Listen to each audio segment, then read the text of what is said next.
pag pera, iniinom mo lang. Hindi po ako nag-inom. Hindi ka nagiinom. Kahapon may kaaway ka rito, sinapak ka. Dahil yung pera niya, ginastos mo, inubos mo sa pag-inom, pagbili ng alak. Pero magsinungaling, magsabi lang ito. Di ba, Jo? Anong nangyari? Anong nangyari? Bakit pinakialaman mo yung pera ng katrabaho mo? Pambili niya yun ng bigas. Hindi po. Ako po nagbayad yung utang niya. Kasi yung pera niyang 500, kami po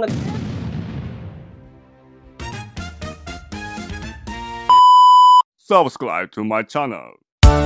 Isang mapayapa at napakainit na tanghali po, mga katuwang. Samahan niyo po ako ngayon, medyo okay na po yung paa natin, kaya medyo nakakapag-layas na po tayo ng malayo-layo. Dito tayo ngayon, mga katuwang, kay Jojo and Colleen. Nabalitaan po namin kasi nung isang araw pa na nandito na ito at pinaalis daw po doon sa pinagtatrabahuhan kasi bawal doon yung kasama ang pamilya doon sa barracks. Yung nung foreman niya yata o yung nagpapatrabaho. Kasi nga naman si Jojo isinama po yung buong pamilya niya doon sa kanyang trabaho sa barracks. So ayaw kaya pinauwi sila, pinaalis doon sa barracks. Bumalik na po rito sa dati nilang lugar. Kumustahin po natin mga katuwang kasi nabalitaan po natin kahapon may nakaaway yata ito si Jojo. Sinuntok daw to si Jojo, sinapak mga katuwang. Kasi yung sahod, yung pera nung kanyang katrabaho, bali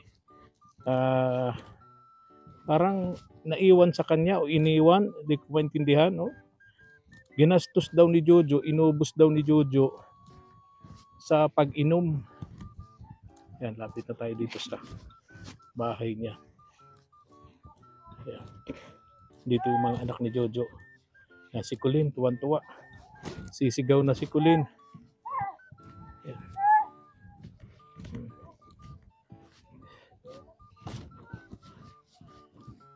Kumusta ka, Jojo? Kailan kayo dumating? Ha? Merkulis yata po. Okay, doon muna tayo sa loob at mainit. Kumusta, Colleen? Ha? Oo. Diyan mo to tinapay, mga anak mo.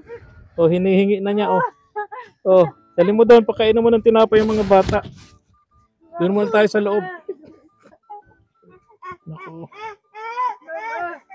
Higyan mo na nga kasi. Okay.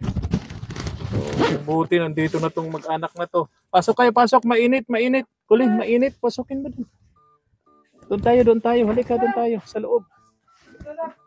Padjak.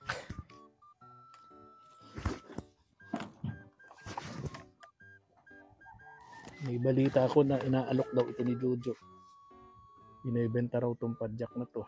Usapin natin mga katuwang.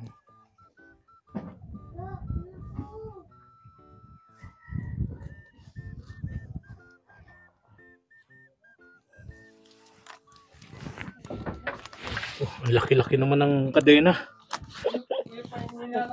Ang laki-laki. Mas malaki pa sa bahay mo, Jojo, itong kadena mo. Laki-laki ng kadena. Panghila yata yan ng 10-wheeler. Lagay mo itong microphone, Jojo. Diyan sa'yo, hawakan mo. Lagay mo dyan sa Yan, oo. Upo ka, Colleen dito. Ha? Upo ka na lang. Oo. Upo ka na lang dyan. Upo na. Bless. Uy, di pa ito na bless sa akin. Ito, bless. Saan yung isa? Saan ito yung madaldal? Ito yung Ando yung bibo? bunso. Anong pangalan mo nga? Jojo. Ha? Chay. Hello, Chay. Anong grade mo na, Chay? Grade 2. Ayun yung bunso. Jojo ba lang pangalan niya?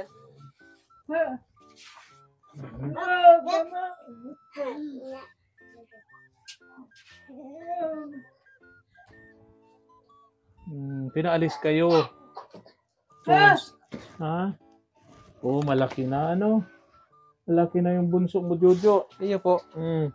Kaya nga baga sabi ko sa'yo, Jojo, trabaho lang trabaho. Ay, kuha ka na ng tinapay mo, dali. Kuha ka ng tinapay. Wala na ka. May mamon dyan sa ilalim, may mamon. Bigyan mo ng para malambot sa mga bata. Anong ginagawa mo, Jo? Wala naman po. Nililinis. Tatanim. Nagtatanim po niya sa ano. Oh, paligid. Tama yun. Kasi yung paligid mo, napakataas na ng damo. Kamamaya, andyan na yung kubra. Andyan na yung ahas, no? Okay. Oh, Naglinig na. kumusta ang inyong pagdayo? Spindido po sa trabaho. O kasi nga daw, bawal doon ang pamilya. Dala-dala mo yung pamilya mo ron. Opo. Doon sa barracks. Hindi nga naman po pwede yun. Construction site yun. Dapat ang mga nandun, mga trabahador lang. Eh, ba't ba naman isinama mo itong buong pamilya mo doon? Ha? Ba't isinama mo yung buong pamilya mo? Gusto niya po magsama. Ha? Gusto po magsama. Ha? Kaya Oo. Kaya dito sa lugar na to, mga tismis, mga ganon. Kaya kung chismis na yan, huwag kang papatol dyan sa mga ganyan-ganyan chismis. Ang importante, magtrabaho ka para sa pamilya mo. Huwag kang patol ng patol sa mga chismis Sa na yan. Lunes. Trabaho na ng Lunes. Ha? Lunes. Tatrabaho ka uli ng Lunes saan? Sa ano po, pigpipintor. Saan? Pintor. Hindi na doon sa dati. Sama ko po yan din. Ha? Ito yung kuya niya. Oo. So, magkasama kayo sa susunod na. Okay. So, hindi na doon sa dati. Oo. Magulo doon. Mapapaaway si Jojo yata doon dahil sa susunod kasi, pag trabaho lang, huwag mo isama ang pamilya mo. Kasi sino ba namang nagpapatrabaho ang Kasi papayag ayaw na ko po dito, kasama yung pamilya? iiwan dito. Kaya, sabi ko nga po, napilitan akong umuwi na kayo dito. Kaya nga, hindi pa pwedeng ganun. Ganun. Oo. Oo, so ganun.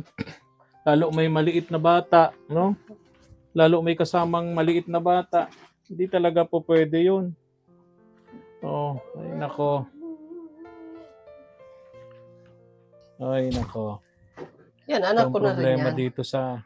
Anak ko na rin yan. Kasi Ha? nagpupunta yun dito. Oh, anak mo na yan. Kasi nga, step daughter mo, anak sa una ni Colleen. Iyo po. Father. Stepfather. Ha? Stepfather. Stepfather o stepdaughter. Oo. Okay. So ganito, Jo. Yun po. Ganito na lang. So, akala ko hindi ka na babalik dito kasi may nagsabi sa akin, katrabaho mo doon sa Panganiban na plano mo na daw doon na kay manirahan ni Nakulin. Kasi sabi ko, pag nangyari yun, di sayang itong bahay, magigiba yun pag walang tao. So, hindi na kayo maninirahan Hindi doon. na po. So, dito na talaga Kasi- kayo. Ano na po? Ano yun? Tawag yun? Ha? So, dito na kayo titira. Dito na po. Okay, yun ang maliwanag. Dito na kayo titira. Hindi na mapapabayaan ng bahay. Hindi na po. Oo. Tapos, nabalitaan ko na yung padyak, iniaalok mo daw sa halagang 2,000 pesos. Ay, hindi po. Story lang po yun dyan. Hindi ko Ha? bibintay kasi yun ang hanap buhay ko eh. Oh, nabalitaan ko, binibenta mo daw niya sa labasan, 2,000 pesos lang. Hindi man po. Ha? Hindi po gano'n. Sigurado ka, ha? Hindi po. Oo, kasi binili natin yan, bigay ng mga tumutulong sa Sira na nga inyo. po yan eh. Pahalagahan ninyo at yan ay para Kaya sa... mga po, sa pagsabi niya, Hanap buhay pagsabi nyo. ko, ibibinta na daw. Kinuha ko, sabi ko wag. Oh, Sabi tama niya, yun. ibibinta na, hindi Kaya ko, nga. kinuha ko. Kinuha ko sa bahay. Bilang kuya, tama yung ginagawa nyo. Siya po. Iga-guide niyo yung kapatid Iniwan ko niyo. na nang doon. Kasi kung mga desisyon nito, parang ang desisyon nito laging laging palso. Palso. Kaya dapat nandun kayo bilang kuya, i-guide nyo. Oh, so nabalitaan mong ibebenta nga, kinuha mo yung padyak, nalagay mo ito sa bahay mo. Oy, very good yun. Kasi yan, Jojo, ay... Yung ano niya, yung pan-pan-pan na, dinala ko sa bahay at di mawala. Tama yun. So yan, Jo, ay binili natin sa tulong ng ating mga katuwang sa abroad Gusto ko na po naaawa sa iyo, sa pamilya mo, kaya ka gustong tulungan, papagaan ang iyong hanap buhay. Kaya sana, lahat ng yan, pahahalagahan mo. Tandaan mo to, Jojo. Iyo po. Hindi ka nila kakilala, hindi ka nila kaano-ano, hindi ka kadugo, pero minamalasakitan ka. Naawa sila sa kalagayan mo. ng pamilya mo. So dapat pahalagahan mo. Alam mo ang ibig sabihin ng pahalaga? Pahalaga ng negosyo. Ha? Ng, Ibig sabihin ng pahalagahan, bigyan mo ng importansya, huwag mong baliwalain yung mga tulong na binibigay sa iyo. Kung baliwala yung binibigay sa iyo. Tama. Halaga yan. Yes. O di ba, nung una, yung mga unang tulong noon sa iyo, ibinenta mo, naintindihan kita doon kasi nga lilipat kayo doon sa Albay, malayo 'yun.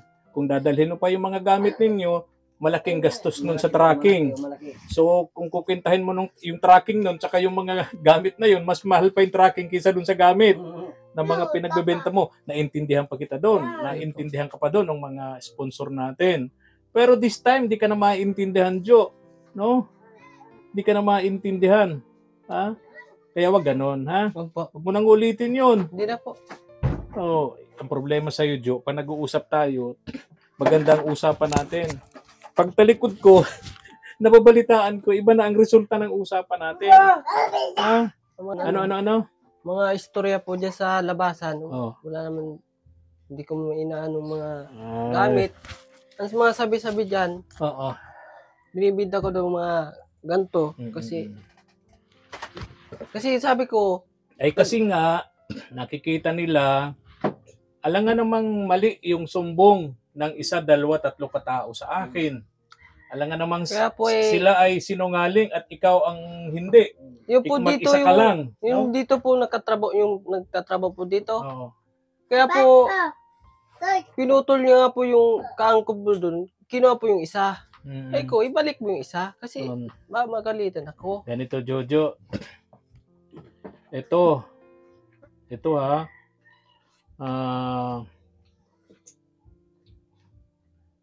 Ako naawa lang talaga sa asawa mo kay Colleen kasi si Colleen syempre bilang PWD mahirap yung opportunity hanap buhay para sa kanya. May mga anak pa siya, anak ninyo. Kung hindi lang dahil kay Colleen at sa mga anak mo, tigil na natin yung pagtulong sa iyo kasi nakikita ko nga na kulang ka sa pagpapahalaga nito, Jojo, no? Naintindihan kita, mahina rin ang opportunity para sa iyo kasi nga alam naman natin ang problema ni Jojo. Opo. Di ba? Sabi ko nga po, Oo. sana ibibigay mo sa akin. Dahil wala na sila Jojo, nandun na. Oo. Hindi na balik. Oo. Ay sa akin, mag-isip man ako. Sige, balik mo yan doon. Pag buwi mo, kukunin yan. Oo, tama yung ginawa mo. Para makabalik yung Tama, oo. Ayun, naintindihan ko kung bakit lagi itong nalulugi sa negosyo kasi nga hindi marunong magkwintada. Oo, no read, no write si Jojo po, mga katuwang. Parang paras po sila nila. Oo, kaya nga. Intindihan ko yun. Ganito, Jo. Ito ha, huling-huli na lang to, Jo. Huli na to.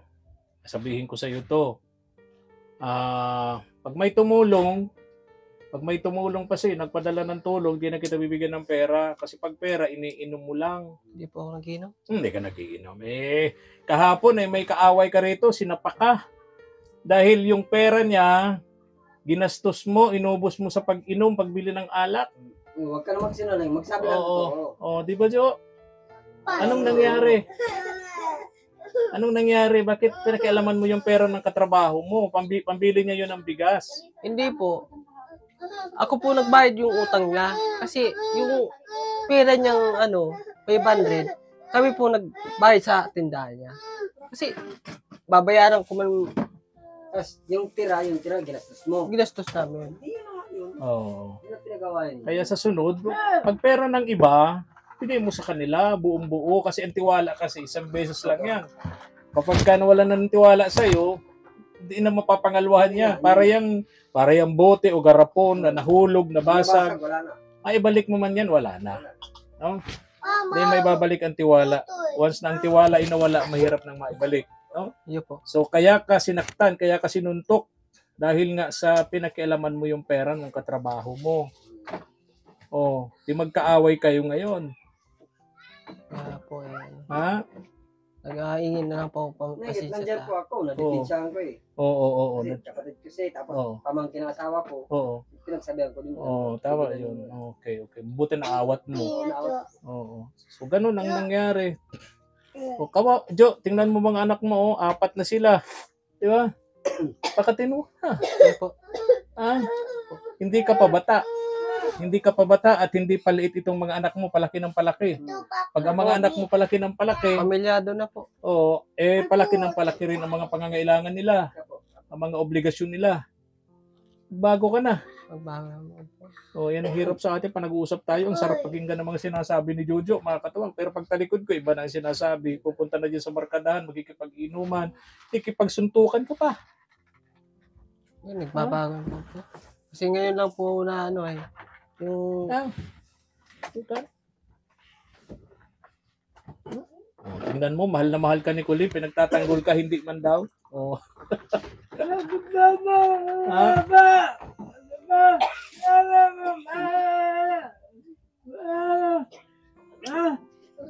Oh. Ay, nako, Jojo. Lalaki na ng mga anak mo, kawawa naman. Ano naman niya, may bigas ka? Yung bigay na po ni yung anak mo. May kailan? Yung nakaraan. Meron pa. Oo. Tapos yan o. Ano yan? Lagay Lalagyan yung ng platuhan. Very good. Tapos yung balde. Okay. O yan. Mamalay ako mamaya. Wala na yung mga bigay na ganyan. Hindi po. Naibenta mo na, pambili ng alak. Hindi po. Kawawa yung mga anak mo, Jo. Nagkataon lang na kung hindi dahil kay Colin at sa mga anak mo siguro walang tutulong dito kay Jojo dahil nga sa ginagawa nito ni Jojo. Masipag ka naman. Ang problema lang talaga, alisin mo yung bisyo, Jo. Alisin mo yung bisyo, yung pag-iinom mo. Mabuti kung iniinom mo yung pera mo na sobra. Pera na ng iba. Kakakuha ka talaga ng kaaway, Jo. Ha? Ano plano mo dyan sa padyak? Hindi po, titinda ko gari yan po. Pag nakapuunan. Pagtitinda ka? Wala. 2 beses na natin ginawa yung pagtitinda mo ng balot Pinoy, Jo. Laging lugi ka. Kaya po, nag-uutang. Sabado bayad. Lunes, Merkulis. Hindi nagbabayad. Kaya, hindi ko may balik yung puunan. Ako po, marunong pa ako magkwenta. Kaya lang, nangungutang po. Kasi, ayaw ko... Ibig sabihin, Jo, nalugi ka sa utang. Sa utang lang Huwag po. ka na magpapautang. Kasi gusto ko yung dilensya, yung puunan, yung dilensya, pagkain. Oo, yan yung sinasabi ko, Jo. Bawa, ngayong araw, namuhunan ka ng 1,000. Pagka naubos lahat ng tinda mo, yung 1,000 itabi mo kasi puhunan mo. Yung kinita, halimbawa, 1,300. Yung 300 ang gastusin mo. Yun po. Ganun ang pagnenegosyo. Yun po ang inaano Baka mas ko malaki yung gastos mo kaysa sa kinikita mo araw-araw. Talagang malulugi ka. Inuutang pa. Ayaw ko itutubo. Nako. Oo. Sige na, Jo. Basta't ako kampante na okay na kayo rito. Dito na kayo titira. Ano? Po. Hindi na kayo aalis, hindi na. Kasi pag umalis kayo, magigiba na itong bahay, masisira ito. Pati yung padyak, mawawala, masisira na rin. May kandado na raw. Pagkalaki-laki, parang panghilayan ng 6x. Pambira. Patingin. Pambirang kandado nito, pagkalaki-laki. Saan mo nabili yung kandado niya? 1,000 yan. Bigyan lang po yung tangkeper. Bigyan lang po yung sakit. Sige sa'yo. Opo. Gurado ka. Yun po. Baka makita yan sa vlog natin. Bigyan lang po yan. Pag 2 pagkalaki-laking kandado. Pang ano to? Pambodega. Pambodega yung mga kandado mo yan, pagkalaki-laki. Pambihira. Kadena, pambihira. Pambodega. Ay pambihira. Alis na ako, ha? Iya po. Ingat kayo dito. Ingat. Basta't di na kayo alis dito para hindi masira itong bahay nyo, no? Iya po. Saka yung padyak mo, wag mong bebenta. Hindi ko po bibita yan. Okay, sige. Nabalitaan ko, bebenta mo daw. Hindi po. Ha? Okay. Bye-bye na, Colin. Bye-bye. Maraming salamat po mga katuwang sa inyong panonood. At least nakausap po natin yung mag-asawa. Naawa po talaga ako ng sobra dito sa asawa niya, PWD, at sa mga anak niya mga katuwang. Sana magbago na ng ugali itong si Jojo. At kung nagustuhan niyo po mga katuwang ang ating video, pahingin naman po ng likes and share para lalo po nating mapalawak ang ating pong gawain. Maraming salamat po and God bless. Thank you for watching.